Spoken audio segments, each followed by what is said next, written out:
on EBS TV and a review of your letters and comments to EBS. Hello and welcome to another edition of EBS Feedback. Tonight we'll take a look at a returning series. We'll preview several of the specials you'll find in the EBS lineup this week. We'll also answer a question from you, the viewers. And finally, we'll explain the programming snafu you might have noticed last night on TV. First though, let's take a look at that new series. It's called Arthur Haley's Hotel and stars James Brolin and Connie Sellecca. In the series opener, a guest visits the hotel to meet with a psychic in an effort to make contact with his wife who was killed in a car accident. Billy, the hotel detective, gets caught in the middle with the guest on one side and the guest's friend Peter on the other.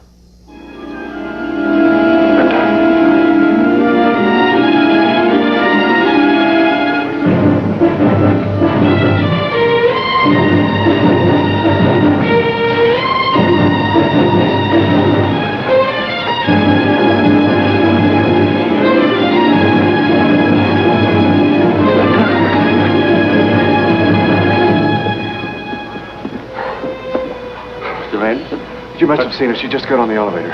She moved. The woman in the yellow dress. It was... she looked just like...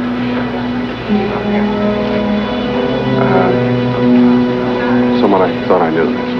That's Arthur Haley's Hotel, returning for another season on EBS, tomorrow morning at 9:50. Our next preview is a special called The Gangsters, A Golden Age. In it, Patrick O'Neill relates some of the gruesome tales of the 20s and 30s when gangsters ruled the road. The crime wave of 1933 was concentrated in this area, the Midwestern cities of Chicago, St. Louis, Kansas City. The area in and around Joplin, Missouri, close to lots of state lines, is a favorite hideout location for many of the gangs. These two beauties like to hang out there. Clyde Barrow was a 23-year-old with pixie ears, a receding chin, and an insistently effeminate manner. He also had a certain special iciness. In prison, he chopped off a couple of his toes just to avoid work details. Bonnie Parker was a little over 5 feet, with striking red hair. She was restless because her husband was doing hard time. Bonnie and Clyde adored each other, but not in bed. The key to their romance was a fair-haired boy named Ray Hamilton. You can see this special Wednesday morning at 8:50. Now let's answer some viewer mail. A viewer asks, how come the TV guide you publish each week is always wrong? Programs aren't aired as scheduled, and start times are way off. Signed, Irritated. Well, it's a good question. Basically, the problem stems from the long lead times we face in publishing the schedule. We send out our TV signal to some 22 sites throughout the Republic. And to get the thousands of schedules published and distributed to all these sites by the time they're needed, we have to schedule our programming nearly 6 weeks before airtime, long before we even physically receive the programs here at the station. This, coupled with the fact we don't get the weekend sports schedule until Thursday for the coming weekend, it makes it hard to prevent some programs from being shuffled around. Now, in the past, we've tried to schedule some entertainment programming on weekend nights, anticipating when we thought sports would begin each night. Now, we realize scheduling these programs, then not airing them due to last-minute sports, is frustrating for just about everyone. To make a long story short, we're taking a long, hard look at our published TV schedule. Hopefully, you'll find it a lot more accurate starting with next week's schedule, January 29th. Now, on a related point, you may have noticed we aired Mission Impossible last night when we had already aired the same issue last Monday. This minor programming snafu occurred due to programming changes we made trying to fix the TV schedule. Since the shows we scheduled on the weekends were usually being preempted by sports, we tried to move them to weekday evenings. Well, the snowball effect occurred, where we moved one program, which bumped another program, which bumped still another, and so on. Last night, everything peaked with a re-airing of Mission Impossible. While it shouldn't happen again, you may be confused as to when it's supposed to air, so here's the Monday and Sunday night lineup.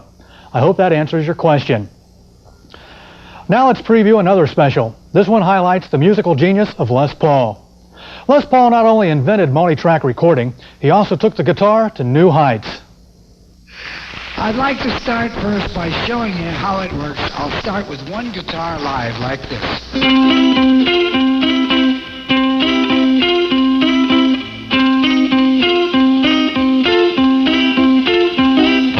Okay, now throw that switch and you'll hear it back.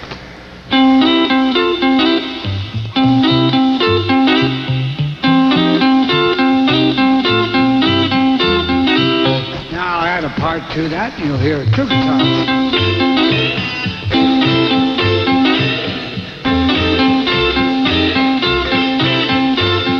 That's 3 guitars out of work. Now what's this one?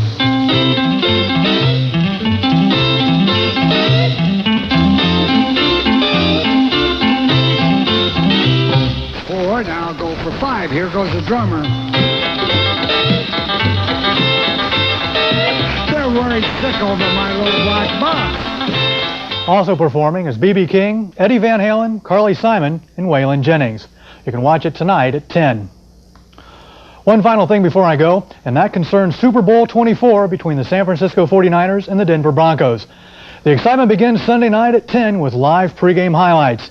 The game actually gets underway at midnight with the post-game show around 3 a.m. Now, if it's too late for you to stay up, we'll be re-airing the game only at 6:45 next Monday night, right after the EBS News Center. And that's going to have to do it for another week of EBS Feedback. I'm Air Force Sergeant J.D. Harrington. Have yourself a great week. Once again, address your comments to EBS Feedback, Det 5 AFEBS APO 09289 5000.